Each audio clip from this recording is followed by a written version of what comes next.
కడప జిల్లా బద్వేల్ డివిజన్ పరిధిలోని బద్వేల్ పూర్వమామిల ప్రాంతంలో నేడు వైఎస్ఆర్ కాంగ్రెస్ పార్టీ అధినేత మాజీ ముఖ్యమంత్రి వైఎస్ జగన్మోహన్ రెడ్డి పుట్టినరోజు సందర్భంగా Badvel MLC DC Govindareddy MLA doctor Sudharao ఆధ్వర్యంలో వైసీపీ నాయకులు కార్యకర్తలు ఆయన పుట్టినరోజు వేడుకల్ని ఘనంగా జరుపుకున్నారు.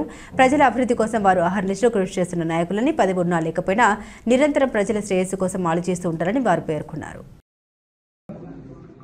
ఈరోజు వైఎస్ఆర్ కాంగ్రెస్ పార్టీ పిలుపు మేరకు జగనన్న మా పార్టీ అధ్యక్షులు, మా ప్రియతమ నాయకులు, మాజీ ముఖ్యమంత్రి వర్యులు శ్రీ జగనన్న గారి 52వ జన్మదిన వేడుకలు ఆంధ్ర రాష్ట్రం అంతా కూడా మరి వైఎస్ఆర్ కాంగ్రెస్ పార్టీ శ్రేణులు కానీ అభిమానులు కానీ పెద్ద ఎత్తున జరుపుకుంటున్నాం.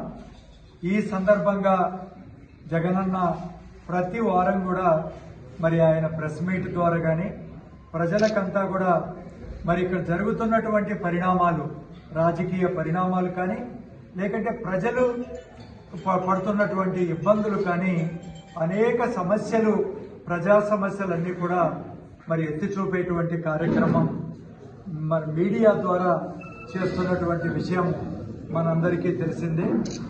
ఈ 6 నెలల్లో కూడా కూటమి ప్రభుత్వం అధికారంలోకి వచ్చిన తర్వాత ఎందుకంటే పవర్ఫుల్ గా సోషల్ మీడియాను కానీ పెద్ద ఎత్తున వైఎస్ఆర్ కాంగ్రెస్ పార్టీకి జగనన్నకు విరుద్ధంగా గత ఎన్నికల ముందు ఏ విధంగా దుష్ప్రచారం చేసి అధికారంలోకి వచ్చిందో మనందరం కూడా చూస్తున్నాం. ఈసారి ఇప్పుడు మీడియా ఎంత పవర్ఫుల్ గా ఉందో ఏ ప్రభుత్వానైనా కూడా మరి ముందుకు తీసుకెళ్లడానికి కానీ లేకుంటే పడగొట్టడానికి కానీ ఈనాడు మీడియా పెద్ద పాత్ర పోషిస్తూ ఉంది.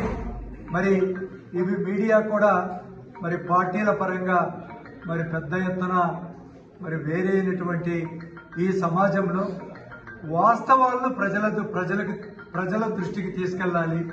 జరుగుతున్నటువంటి పరిణామాలు మనం నిక్కచ్చిగా తెలియజేయాలి అనేటువంటి ఉద్దేశం.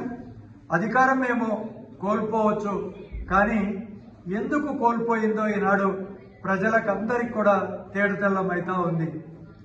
అభివృద్ధి సంక్షేమాన్ని జగనన్న ఎంత పకడ్బందీగా ఎక్కడ కూడా మరి కరప్షన్కు, అవినీతికి ఆస్కారం లేకుండా ఏ విధంగా తీసుకుపోయినాడు.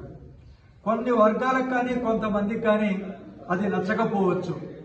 ఎందుకంటే ఈ ప్రభుత్వ ధనాన్ని మేమందరం కూడా మరి అనుభవించలేదని చెప్పి కొన్ని సెక్షన్స్ కొంచెం మరి అప్పుడు ఒక వ్యతిరేకత పెంచుకున్నటువంటి మాట వాస్తవం. ఆనాడు మరి ముఖ్యంగా ప్రభుత్వ ఉద్యోగులు కానీ లేకపోతే లిక్కర్ మీద లిక్కర్ మాఫియా కానీ ఇలాంటి కొంతమంది కొన్ని శక్తులు వైఎస్ఆర్ కాంగ్రెస్ పార్టీకి ఆనాడు వ్యతిరేకంగా పనిచేశాయి. అయినా కూడా మేము దాన్ని ఆనాడు ప్రజల మ్యాండేట్ను స్వీకరించాం. మేము అపోజిషన్లోకి వచ్చామని చెప్పి జగనన్న గారి మేమెవరం కూడా కుంగిపోలేదు. మరి అంతే ఉత్సాహంతో ప్రజల నడుమ ఉంటూ ప్రభుత్వం ఏదైతే హామీలు ఇచ్చిందో ముఖ్యంగా సూపర్ 6 అనేటువంటి హామీలు ఎక్కడ కూడా నెరవేర్చకుండా అంతకుముందు జగనన్న ఇచ్చినటువంటి సంక్షేమ పథకాలు, ముఖ్యంగా జగనన్న 6 రంగాల్లో విప్లవాత్మకమైనటువంటి మార్పులు తీసుకొచ్చారు.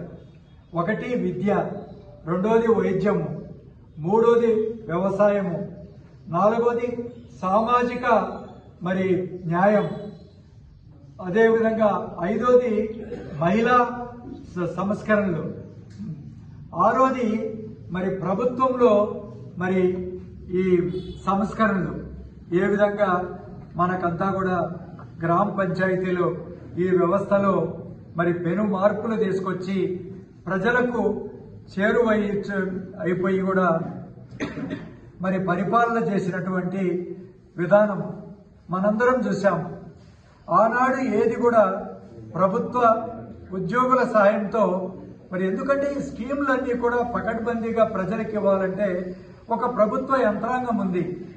ప్రభుత్వ యంత్రాంగం ద్వారా మరి చేస్తే ప్రజలకంతా కూడా మేలు చేస్తుందని చెప్పి జగనన్న భావించినటువంటి విషయము.